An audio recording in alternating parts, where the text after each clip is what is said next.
Selamat siang dan salam damai sejahtera bagi kita semua. Perkenalkan, nama saya Abigail Grace Prasetyani, Sarjana Keperawatan Nurse, Magister Keperawatan. Saya adalah dosen tetap di Fakultas Keperawatan Universitas Katolik Widya Mandala, Surabaya.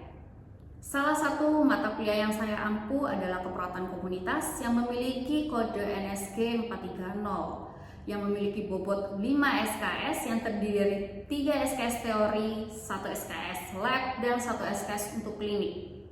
Mata kuliah ini wajib ditempuh oleh mahasiswa semester 7. Metode pembelajaran yang digunakan adalah buaran atau blended learning. Jadi ada pembelajaran luring dan ada pembelajaran daring. Untuk pembelajaran luring kita ada di kelas dan ada di lab. Kemudian untuk pembelajaran daring itu untuk kuis dan untuk tugas. Kemudian untuk deskripsi mata kuliah ini membahas tentang konsep dasar kesehatan dan keperawatan komunitas. Terus kemudian ada program kesehatan dan kebijakan. Kemudian ada asuhan keperawatan komunitas. Baik untuk asuhan keperawatan komunitas, kemudian ada asuhan keperawatan yang diagregat atau kelompok-kelompok. Kemudian ada home care, lalu kemudian ada tren dan isu keperawatan komunitas, kemudian ada penekanan pada peningkatan kesehatan, ada pencegahan penyakit, dan ada pemeliharaan kesehatan. Selain deskripsi, saya juga akan menjelaskan tentang capaian pembelajaran mata kuliah. Jadi diharapkan mahasiswa itu mampu menjelaskan dan mengaplikasikan beberapa hal. Yang pertama, menjelaskan konsep dasar kesehatan komunitas dan keperawatan komunitas itu sendiri. Kemudian menjelaskan program-program kesehatan dan kebijakan dalam menanggulangi masalah kesehatan yang ada di Indonesia. Ketiga, yaitu menjelaskan ilmu penunjang, ilmu penunjang seperti demografi dan epidemiologi. Yang keempat adalah konsep dasar dari puskesmas dan posyandu. Yang kelima, menjelaskan konsep askep komunitas. Yang keenam, menjelaskan dan memberikan askep pada kelompok khusus atau agregat, terutama untuk kelompok-kelompok penderita penyakit kronis dan penyakit infeksi. Yang ketujuh ada tren dan isu keperawatan komunitas. Yang kedelapan ada program kesehatan pada agregat. Kemudian yang kesembilan memberikan asuhan keperawatan pada agregat. Yang kesepuluh ada konsep home care dan askep di rumah. Yang ke-11 adalah menjelaskan dan mengaplikasikan terapi komplementer pada komunitas. Jadi hari ini saya akan mempresentasikan tentang topik masalah kesehatan di Indonesia. Selamat menyaksikan. Selamat siang semuanya. Sudah pada makan siang?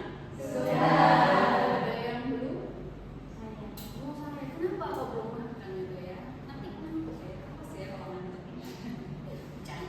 Oke, ini adalah pertemuan ke-7 ya. Jadi sebelumnya kan saya pernah masuk ya membahas tentang apa itu keperawatan komunitas. Ya. Kan kalian sudah semester 7 ya. Jadi kita belajar keperawatan komunitas.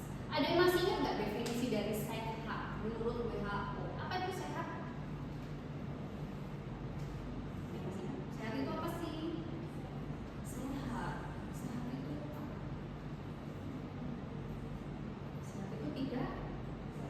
Tidak sakit, oke. Nah, sehat menurut WHO itu adalah keadaan yang sempurna, gitu ya. Jadi ini bisa dikatakan namanya sehat. Masih ingat dimensi sehat? Jadi sehat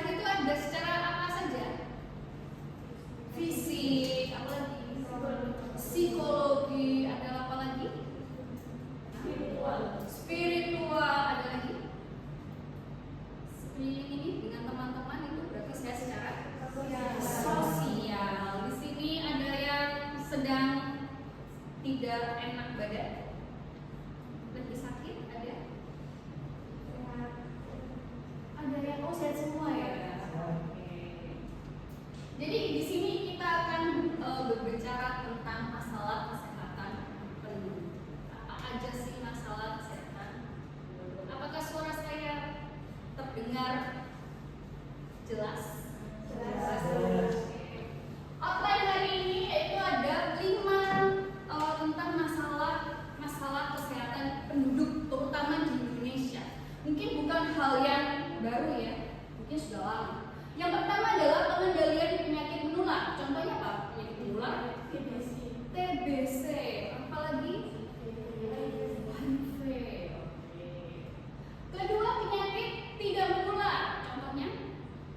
Penyakit tidak menular, DHF. Kenapa tuh DHF tidak menular? Kan nggak menular ke orang. Nggak menular ke orang lain. DHF itu menular ya, karena dia menggunakan perantaranya atau vektornya itu adalah nyamuk yang apa? Oke, betul. Aedes aegypti. Penyalahgunaan zat. Ada yang merokok di sini, apalagi yang cowok-cowok? Merokok enggak? Enggak di sini atau di luar merokok? Oke. Yang ketiga adalah yang ketiga sudah ya. Yang keempat adalah pengabaian salah perlakuan dan tindakan kekerasan. Di sini kalau kalian pernah baca-baca berita gitu ya di TikTok atau di IG gitu ya, sekarang kan masalahnya itu yang terbaru ya, ada yang 2 anak cewek itu yang mengantarkan ibunya ke panti jompo ya, pernah dengar ya? Nah itu adalah sebuah pengabaian dari lansia. Kemudian ada tindakan kekerasan, ya KDRT. Ya kayaknya artis-artis tuh ada ya yang masih muda tuh ya, yang mungkin sama suaminya yang punya anak kecil-kecil itu loh. Pernah dengar nggak ya kita itu? Ya. Yang kelima adalah masalah kesehatan jiwa. Di sini kalau anak zaman now itu ngomongnya adalah mental health gitu ya. Aduh, mental health saya terganggu gitu ya. Oke, penyakit menular. Nah, ini ya. Ada kaitannya dengan apa yang kira-kira? Lingkungan atau sanitasi yang buruk itu bisa mengakibatkan penyakit menular. Contohnya apa karena sanitasi buruk penyakit menular itu?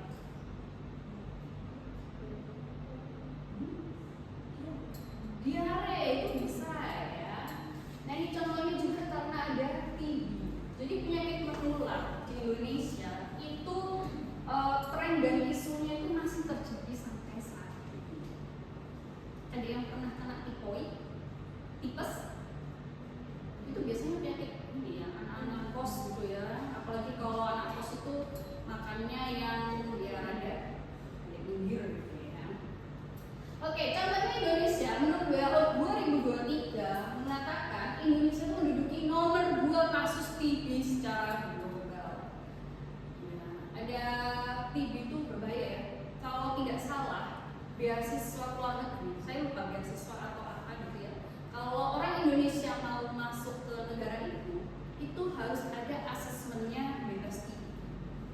Contohnya di Eropa, kalau nggak salah di Jerman. Jadi ketat sekali ya, karena Indonesia tuh TB-nya sangat masif banget gitu ya. Kenapa? Kira-kira kenapa ya TB itu masif sekali? Sudah banget gitu ya. Kira-kira menurut kalian kenapa sih TB itu masih terjadi di Indonesia? karena lingkungan yang padat sehingga droplet itu gampang sekali menyebar. Oke, betul sekali ya. Karena kepadatan penduduk. Ya. Apalagi kalau rumahnya itu yang satu rumah beberapa keluarga ya. Ada satu rumah itu isinya 3 kakak gitu ya, padat sekali. Apalagi selain kepadatan penduduk, ada lagi. Pernah lihat orang di jalan buang mudah sembarangan? Gitu ya. Itu kalau misalkan si orang yang membuang mudah itu adalah suspek ya. Suspek itu yang diduga TB itu kan akan mudah menular gitu ya. Apakah kalian pernah ini membuang mudah sembarangan?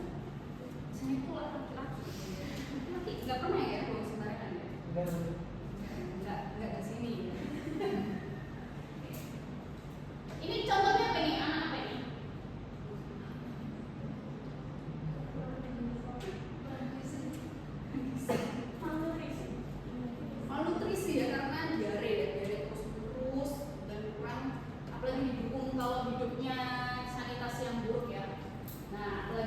dengan cuci tangan ya, cuci tangan yang kurang. Faktor risiko tadi sudah disampaikan ya, ada sanitasi buruk. Jadi kayak kalau nggak salah kemarin kalau kalian lihat berita ya, di Surabaya itu di taman mana ya sih, taman Lumumba atau Ngagel gitu ya, ada orang yang tinggal di Ponten. Ponten itu toilet umum, bayangin ya, kalau sudah bertahun-tahun dia tinggal di situ gitu ya, sanitasinya buruk. Ada tadi ya sudah disampaikan ya, betul sekali bahwa ada kepadatan penduduk. Semakin padat itu penyakit semakin nggak selesai atau nggak semakin malah banyak. Jadi kemarin yang kalau COVID-19, makanya kenapa ada pembatasan itu namanya bisa diisolasi supaya tidak menyebar lagi. Cakupan imunisasi rendah. Kalau tadi penyakit menular itu TB ya, TB itu ada imunisasinya. Namanya apa?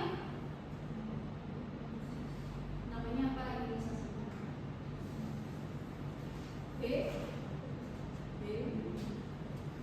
BCG ya, BCG dulu kalian pernah lihat nggak lengan yang sebelah kanan ya, itu ada bekas luka ya, itu adalah bekas dari vaksin dari BCG.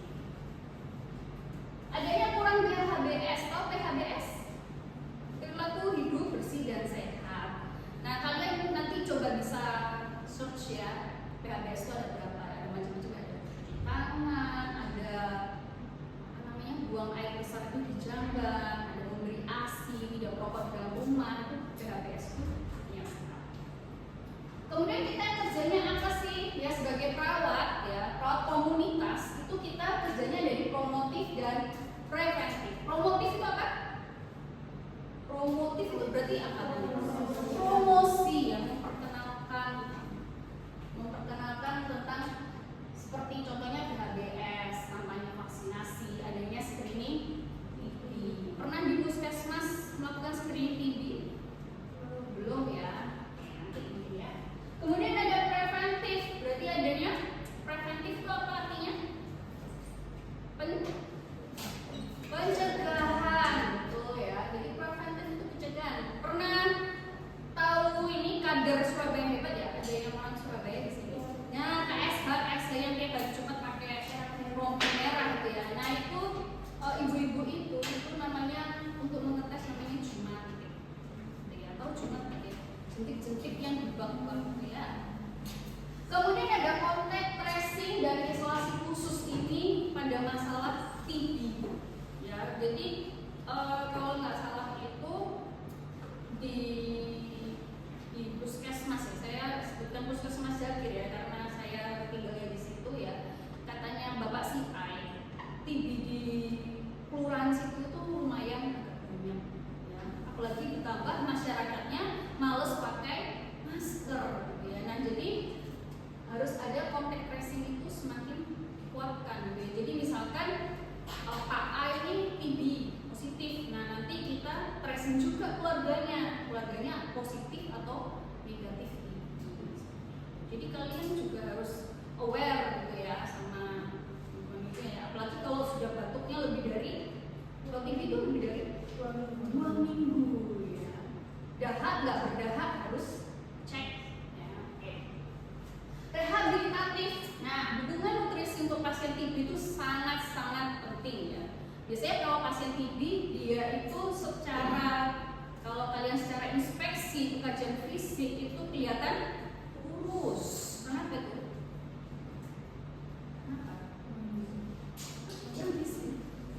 Ya betul sih ya. Nah itu karena adanya bakteri Mycobacterium itu yang masih menginvasi dari tubuh sehingga dia kayak pasien-pasien TB itu nggak doyan makan. Intinya itu ya berat badannya turun. Nah kita perlu mendukung itu supaya apa, keberhasilan pengobatan TB itu semakin berhasil ya. Jadi kalau tanda-tanda orang TB kurang berhasil pengobatannya itu dilihat dari berat badannya. Jadi pasien TB itu setiap cek atau setiap ngambil obat itu harus ditimbang. Gitu ya. Kenaikan itu sebuah keberhasilan. Kenaikan berat badan itu keberhasilan dari pengobatan TB. Jadi si bakterinya itu semakin lemah seperti itu contohnya ya. Jadi harus makan. Jadi kemarin tadi saya sempat ngomong ya di awal ya, sudah makan atau belum ya, itu berkaitan dengan nutrisi ya, supaya sehat. Kemudian penyakit tidak menular, contohnya ada hipertensi, ada yang punya tensi tinggi di sini, enggak ya, atau nggak pernah ngecek nih, nggak pernah takut bu atau gimana gitu ya. Kalau gula darah pernah ngecek? Nah ya, apalagi harus kalian aware juga ya, sekarang penyakit-penyakit kayak hipertensi, kencing manis, itu sudah anak-anak muda itu semakin mendekat gitu ya. Padahal penyakit-penyakit ini adalah penyakit generatif atau biasanya penyakit-penyakit yang ditemukan pada lansia atau sudah lansia. Ada stroke, ada kanker, dan selain sebagainya itu ada kayak gagal ginjal ya. Pernah dengar ya anak-anak TK itu sudah cuci darah. Nah, itu contohnya penyakit tidak menular. Faktor resikonya itu dia tidak seimbang. Ya, ada yang suka makan junk food. Kalau misalkan di kulkasnya kos gitu ya, nah yang penting aku beli sosis gitu ya, atau iya gitu ya. Tapi harus jarang-jarang makan ya, nggak boleh sering-sering ya. Kemudian ada merokok. Merokok ini baik aktif dan pasif. Jadi merokok itu nggak cuma yang kretek-kretek gitu ya, tapi apa namanya vape itu lebih bahaya ya. Penelitian terbaru vape itu bikin kayak bronkusnya itu kayak jagung gitu katanya ya. Iya loh. Iya, artis yang lucu tuh siapa ya? Dia habis kena bronkitis tuh siapa ya? Yang suka podcast tuh loh. Bukan cowok. Siapa ya, saya lupa. Itu karena kebiasaan nge-vape gitu ya, nge-vape iya, ngerokok secara konvensional juga iya, itu makin parah gitu ya. Sekarang nge-vape itu juga cewek itu nggak ada bedanya ya sama cowok ya. Luar biasa. Sedentari, apa itu sedentari? Sedentari itu sedikit beraktivitas fisik ya. Contohnya kalian kalau sudah kuliah selesai gini ya, beli makan terus ya udah di pos tidur gitu ya, habis itu paginya baru keluar dari kamar. Nah itu sedentari. Jadi sedentari itu seperti inaktif gitu ya, jadi kalian kurang melakukan aktivitas fisik. Obesitas tahu ya? Polusi, ternyata polusi itu juga bisa menyebabkan penyakit-penyakit yang tidak menular ya. Contohnya yang kanker-kanker itu ya, jadi diduga atau faktor resikonya itu karena polusi udara kalau kena kanker paru. Promotif, nah kita berdiri di bagian promotif itu kita ini dari Kementerian Kesehatan ya. Kita ada namanya CERTIK. Nah, jadi C itu cek kesehatan rutin. Kan sekarang pemerintah sudah mengeluarkan kebijakan ya. Kalau yang ulang tahun boleh cek gratis di puskesmas. Ya. Kan rokok, apapun itu rokok, kalian mau aktif dan pasif ya. Kalau yang cewek-cewek ini pacarnya kalau yang rokok putusin aja gitu ya. Atau jangan ketemu kalau masih bau rokok. Soalnya kan bau rokok tuh nempel di baju ya. Nah itu juga nikotinnya nempel. Rajin aktivitas fisik ya. Jadi kalau menurut WHO aktivitas fisik itu dalam 1 minggu tuh 150 sampai 300 menit per minggu. Jadi kalian hitung sendiri gitu ya. Ada yang di sini suka olahraga? Enggak ya? Oh iya. Apa itu olahraga apa itu?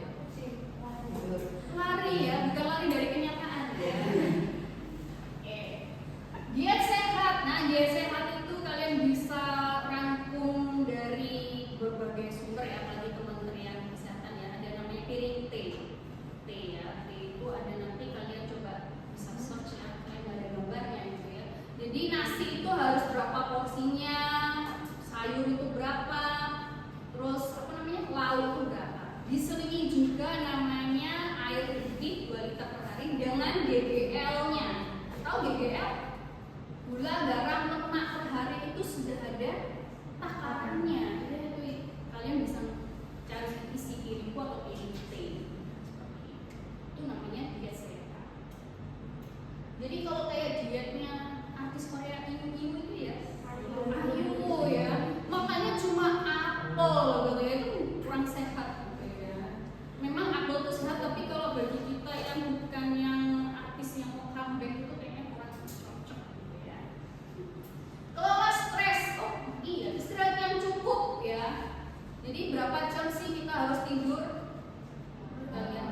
8 ya, seenggaknya itu 8 ya, jangan sampai aku mau tidur terus gak bisa tidur kalian buka TikTok ya gagal maning gitu ya.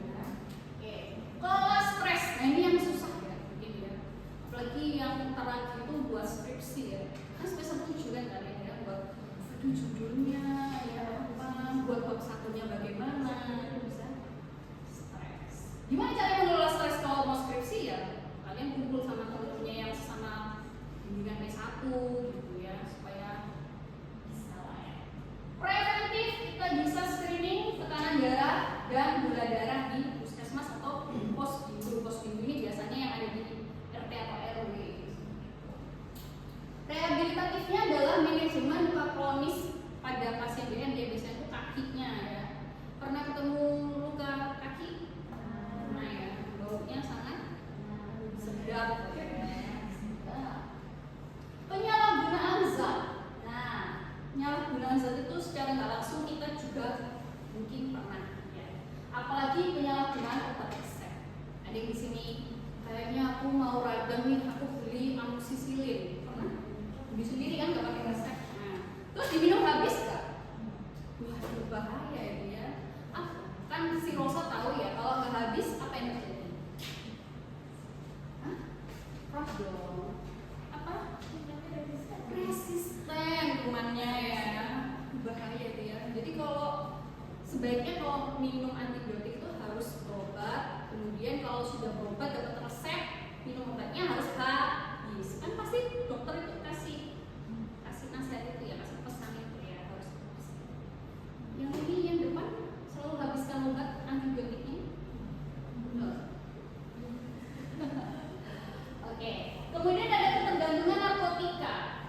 Ya, jadi ada obat-obat itu yang disalahgunakan anak-anak muda ya. Contohnya itu obat flu gitu ya. Katanya mau fly gitu, saya nggak tahu ya. Kayaknya sekarang sudah nggak ada ya. Ada alkohol, ini minum alkohol, ada rokok dan ada penyalahgunaan obat resep. Faktor resikonya tekanan sosial ya, apalagi kalau merokok ya. Kalau nggak merokok, kamu nggak maco gitu ya kalau yang cowok ya. Ada stres, ada kemiskinan, terus kemudian mendapatkan zat adiktif ya. Apalagi sekarang katanya tuh rokok ilegal itu sudah ada ya. Sudah ada, dan saya pernah lihat orang bapak-bapak kumpul itu kenapa ternyata itu rokok ilegal. Iya kan, ada ya sekarang ya. Kemudian promotif yaitu edukasi bayar, ini narkoba ya, salah ketik ya, narkoba melalui media sosial. Mau bayar narkoba, bayar rokok itu boleh. Tapi orang kalau mau menasihati perokok itu agak struggle-nya harus kuat banget ya. Ada preventif ya, ada screening dan ada pembentukan kelompok hubungan. Kemudian ada rehabilitatif. Jadi di puskesmas itu ada beberapa yang untuk rehabilitatif yang konsumsi narkoba. Jadi harus minum obat itu ya, katanya pahit sekali. Kemudian ada pengajaran dan salah perlakuan dan kekerasan. Contohnya ini kekerasan domestik ya. Domestik ini maksudnya bukan keberangkatan kedatangan domestik ya, tapi domestik ini yang di rumah tangga seperti itu. Atau enggak kalian di kampus mungkin ada yang pernah kena cakar-cakar gitu ya.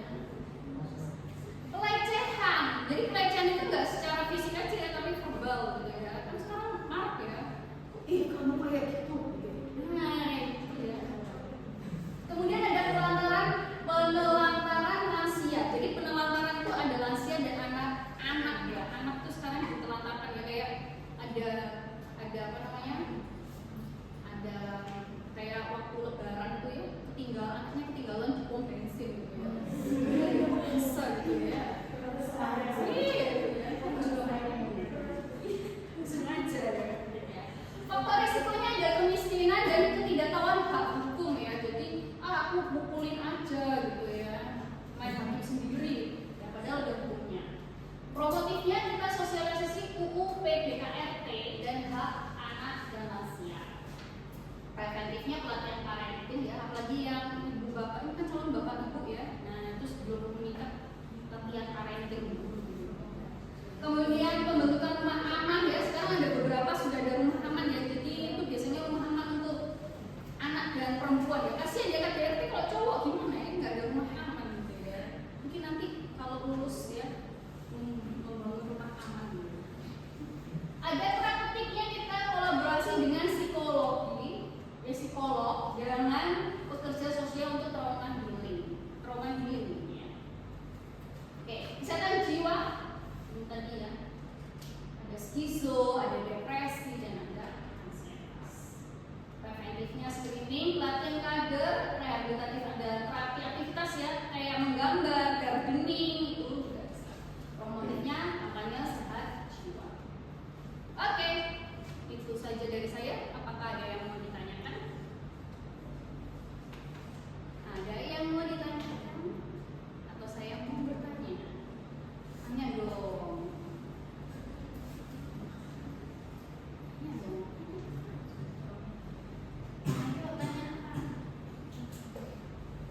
Penjelasan saya terlalu jelas kan?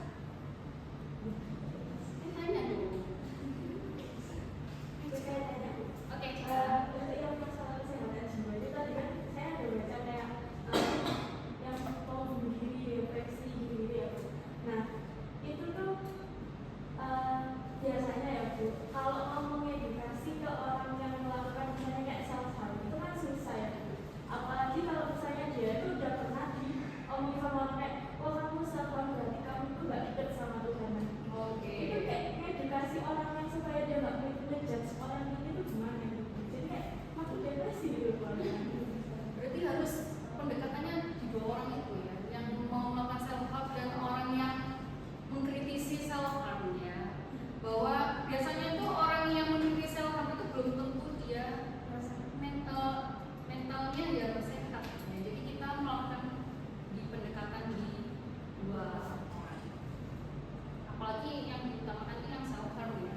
Biasanya kalau mau bunuh diri itu dia sudah sempat ngomong sesuatu gitu ya, aku pengen ini gitu ya, tapi jangan dianggurin gitu ya, kita harus kasih perhatian.